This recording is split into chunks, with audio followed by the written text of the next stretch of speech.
Olá a todos, estamos começando o nosso podcast Floripa Inteligente e hoje eu tenho a felicidade e a satisfação de estar aqui com um amigo que conhece profundamente a nossa cidade de Florianópolis, trabalhou por mais de 30 anos com a comunicação, sendo um expoente da comunicação de Florianópolis, atendendo as comunidades e hoje representa Santa Catarina na Assembleia Legislativa, também representando Florianópolis. E tem uma atuação destacada com relação aos municípios, às cidades.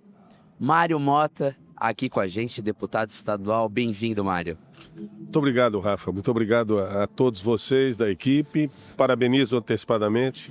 Um podcast num evento como o Summit abre mais um espaço para debater, para discutir, para encontrar soluções para problemas que são muito comuns das cidades e certamente passam muito pelo teu mandato como vereador e pelo nosso mandato como deputado estadual. Perfeito.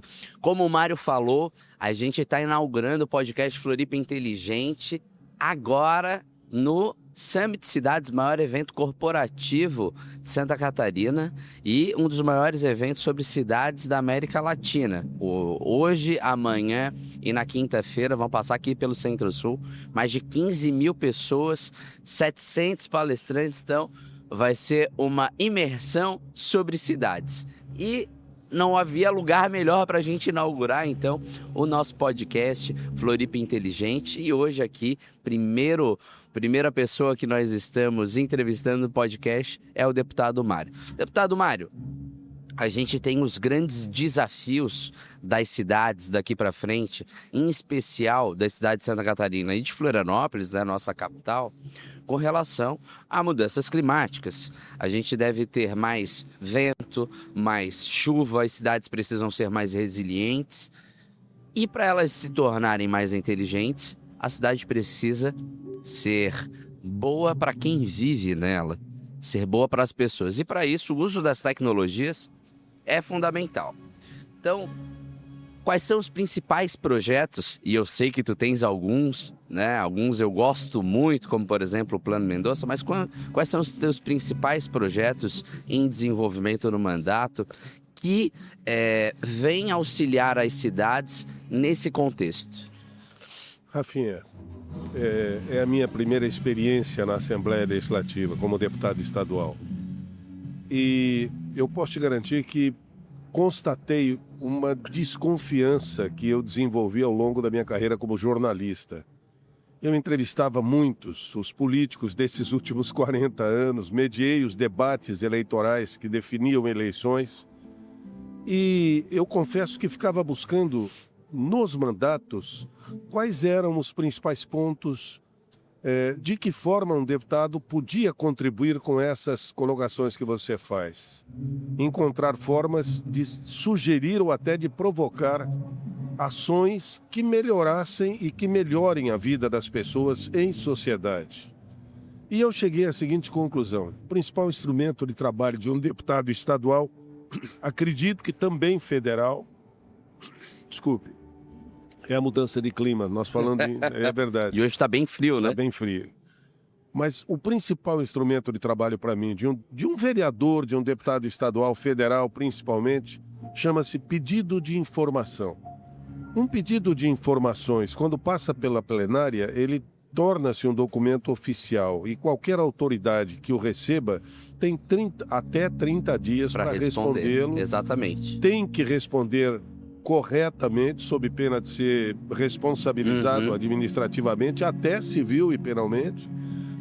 E então você tem acesso, como representante de uma camada da população, dos seus eleitores e dos que não votaram em você, porque de alguma forma também te concederam mandato, a dados que podem ser utilizados, se cruzados entre si, para a produção de informação, de conhecimento. Dados esparsos, você melhor que ninguém sabe, Perfeito. São dados. Mário, mas quando você cruza... E tu no teu mandato montou um núcleo de monitoramento e fiscalização né, de contas públicas, Basicamente trabalha... utilizando, né, um Power BI, utilizando a tecnologia para transformar dado em informação e informação em ação de Em mandato. ação de mandato. Eu sei que isso não é muito comum porque foge um pouco do legislativo e quase chega ao executivo, mas como projetos pilotos que posteriormente são apresentados a prefeitos,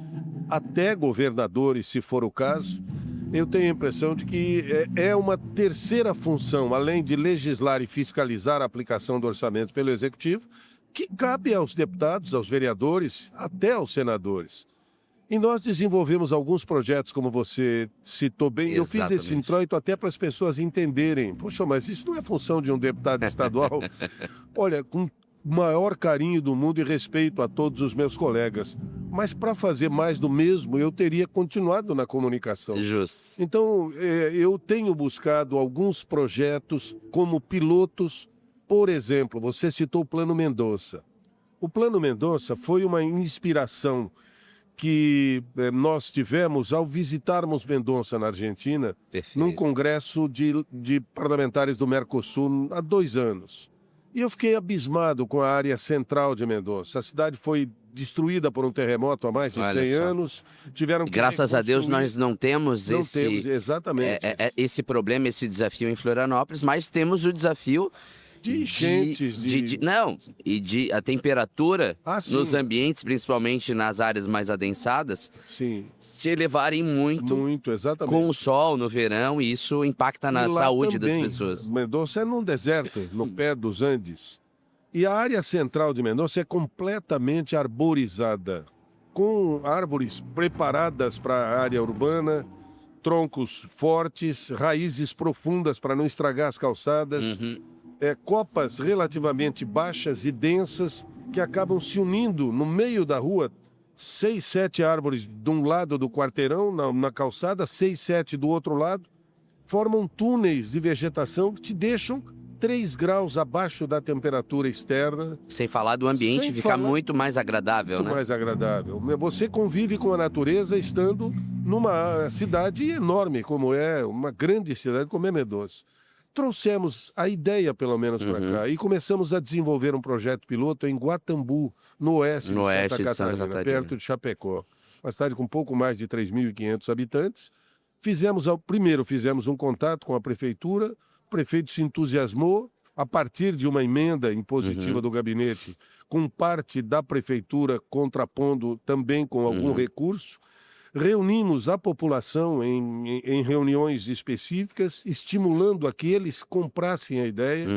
E Guatambu começou a se rearborizar a partir dos seus habitantes. Que bacana. Além do ajardinamento da frente das casas, cada um é responsável pelo plantio e pelo cuidado de árvores ao longo das calçadas em frente às suas casas. Perfeito. Romário, e usando o exemplo de Mendonça que vocês estão implantando inicialmente lá com esse projeto em Guatambu, tu que é um conhecedor de Florianópolis, onde tu imagina que a gente poderia iniciar um projeto aqui na nossa cidade parecido? Claro, a área central, talvez a continental, também áreas mais densificadas e com baixíssimo índice de arborização, que no verão impacta muito as pessoas, né? Não tenha dúvida. Olha, é difícil você apontar uma área em Florianópolis, mas você lembrou bem. O prefeito Topázio pediu ao arquiteto, ao artista de projetos, Gael, Yangel, o arquiteto perfeito, para que elabore um novo projeto para a região central. O Grande Aterro, que já teve o dedo de Burle Marx, quer dizer, se tivéssemos feito isso lá há 40 anos praticamente, quando ele preparou a ideia do aterro central de Florianópolis, nós teríamos já uma área perfeitamente arborizada, um grande parque. A nossa esperança é que isso aconteça o mais rapidamente possível agora. Mário, mas você citou bem, a beira-mar continental, por exemplo. Seria um excelente lugar. É uma área lugar espetacular, mas carece de arborização, quer dizer... E mais, eu me lembro, ontem eu escutei uma história de um cidadão que ao reformularem, por exemplo, a Praça Celso Ramos, há um tempo atrás, Ele recolheu uma série de sementes de árvores frutíferas que ele tinha, e ele é um apaixonado por isso, e levou para os responsáveis pela rearborização da Celso Ramos. Isso eu não sei quanto tempo faz, mas ele me contou isso Sim. ontem. Chegou o agrônomo ali, ele disse, olha, eu estou trazendo de presente para vocês plantarem aqui. Eu moro aqui em frente, então, poxa vida, o que é isso? São sementes de árvores frutíferas, pitanga e... Eu disse, não podemos plantar árvores frutíferas aqui. Por quê? Porque depois as frutas caem e tal, sujam, as pessoas querem passar e comer. E qual é o problema? Coisa boa, né? Quer dizer, eu me lembro, por exemplo, que no interior de São Paulo, quando eu morava próximo a Marília, havia uma rodovia, João Ribeiro de Barros, que passou por um tal tratado geodésico experimental. Sim. E nas laterais dessa rodovia, quase 70 quilômetros entre Marília e Tupã, eles plantaram mangueiras, goiabeiras, jabuticabeiras, e você ia viajar de uma cidade para outra, tinha hora que você não resistia, você parava teu carro embaixo de uma árvore daquela, colhia frutos, comia, pegava o carro e ia embora. Quer dizer, qual é o problema maior de você ter árvores frutíferas em pontos que possam recebê-las? Por exemplo. Ô, Mário, a gente poderia, né, ficar aqui bastante tempo falando de inúmeros projetos, mas nosso tempo é curto. Acho que o Plano Mendonça é um exemplo singelo, mas muito poderoso para transformar as cidades em ambientes mais agradáveis para as pessoas, de forma inteligente. Agora, específico, para a gente finalizar, indo para a conclusão do nosso podcast, né? Na tua opinião, Florianópolis, quais são os principais desafios de Florianópolis para que a gente tenha ainda mais qualidade de vida para quem mora aqui? Olha, nós temos um outro projeto chamado Tom Jobim, que é uma homenagem às águas de março. Perfeito. Justamente foi o que nos estimulou e que estamos começando a aplicar em Trombudo Central. Trombudo tem 3 ou 4 pequenos riachos nas cabeceiras da cidade, que quando chove muito enchem, se reúnem num riacho que corta Trombudo e, eventualmente, ele tem uma enchente de vazão, como a gente chama. Choveu muito nas cabeceiras, tá sol em Trombudo e vem aquela tromba d'água lavando a cidade. Faz sentido o nome, então, da cidade. Faz sentido o nome. E nós estivemos em contato com uma universidade na China que produziu inicialmente a ideia das cidades esponja. Cidades resilientes, usando espaços públicos que não apresentam um aproveitamento como poderia, para se receber, por exemplo, a água em demasia, que atingiria ruas e prédios, com canalizações, com gramados que possam ser usados perfeitamente bem durante o tempo em que tivermos tempo bom e que possam absorver a água para que impeça de ir para lá. Florianópolis poderia identificar pontos na cidade. Principalmente nas planícies que têm menos condições de absorção do solo, né? Como Campeche, Capivari, Rio Vermelho. Acho que um projeto assim seria interessante para minimizar os efeitos da chuva que acabam enchendo, né? Enchendo partes que já são costumeiras, quer dizer... Curitiba fez isso, né? O Parque Barigui não deixa de ser um ambiente de área de esponja justamente para absorver a chuva do entorno. Seul, na Coreia, é cortada por um grande rio e nas duas laterais, quase 200 metros em cada uma das margens, gramado. Você olha e fala, bom, é um gramado. Não, não é um gramado. Na verdade, quando chove que o rio sobe, a água é absorvida lateralmente e não chega nas ruas, quer dizer... Perfeito. Bom, eu quero agradecer ao Mário. 2 projetos para transformar Florianópolis numa cidade mais inteligente, rapidamente aqui no nosso bate-papo. E teremos outros bate-papos com o Mário para pensar em como transformar as cidades e Florianópolis em um ambiente mais inteligente. Mário, muito obrigado por estar aqui com a gente. Eu que agradeço. E contem comigo, né? Agradeço muito e concluindo, uma cidade inteligente precisa expressar a inteligência dos que nela habitam. E certamente a busca por alternativas como essa, de relacionamento com a urbanidade, com os prédios, com a natureza, faz com que você possa chamar uma cidade de cidade inteligente. E só dados acabam não resolvendo. Você tem que transformar isso em conhecimento, dominar esse conhecimento e aplicar para melhorar a vida das pessoas com ações.